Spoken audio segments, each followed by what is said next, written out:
Well, as we well know, Singapore has had several surprises at the SEA Games. A gold medal from our only rower at the Myanmar Games was one of them, and it was a historic moment on Tuesday as Saiyidah Aisyah won Singapore's first ever individual SEA Games gold in rowing in the individual lightweight single sculls event. Now, she already has 3 bronze medals from the previous games, and joining us in studio is the gold medalist herself. Hello, thanks for coming today. Hi. Great having you. Congratulations, first of all. Thank you. So how does it feel, to prove everyone wrong? It has been amazing. It's an amazing feeling to prove my doubters wrong, and especially when the Singapore flag was flying high on that day and the Majulah Singapura was being played. It was just a magical feeling. Oh, yeah. You felt a lot of pride for your country, and of course because you won the gold medal. Yeah.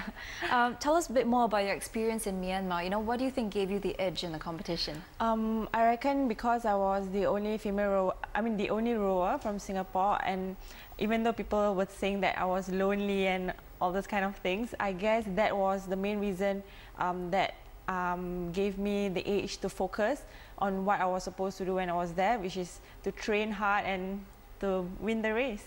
Yeah. Would you say that most of your support came from your family, friends, and of course your 2 coaches? Yes, definitely. I had immense amount of support from my 2 coaches, Ellen Bennett and Goken Sakamoto, and from my friends and family as well. Like on the night before the race, I was so nervous. I actually texted my parents and all my brothers. I have four brothers, and they were like giving me emotional support. It was, even though they were like so far away, it was just amazing. I'm sure they're very proud of you.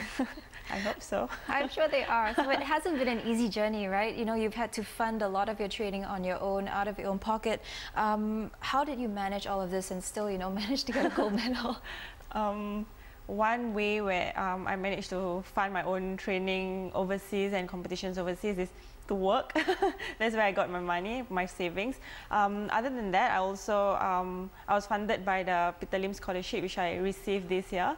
Otherwise, I guess it's just lots of determination and passion for the sport. So rowing currently not among the initial list of 30 sports for the 2015 Games when it comes here in Singapore. Now, but with this gold medal, you've made a very strong case for it to be included. How do you feel about that? I'm just hoping very much that the Singapore National Olympic Council will reconsider their choices, and keeping my fingers crossed for it. Yeah. Do you hope to inspire other young athletes or young Singaporeans to take up rowing? Definitely. I hope that with my gold medal, more people will try out rowing, not only for the competitive part of rowing, but also for recreational as well. It's just an amazing sport, and you'll never know until you try it. Okay, so how do you rate your chances in 2 years' time? Are you going to be very focused on your regime? I guess so. I guess the hardest part about winning something is to defend your title. So if it's hard, training has to be harder, everything else has to come harder. Okay, yeah. And one last question for you. Before all that training starts again, are you going to be taking a break? What are your plans? Currently, I've already started working, even though it's like 3 days since I came back from Myanmar. I'm hoping my boss will give me a break, but otherwise, yeah, it's just life goes on. Yeah. But in all, congratulations. Thank you very much for coming in today, and we're all very proud of you. Thanks. And that was Saiyidah, our SEA Games gold medalist in rowing at the SEA Games.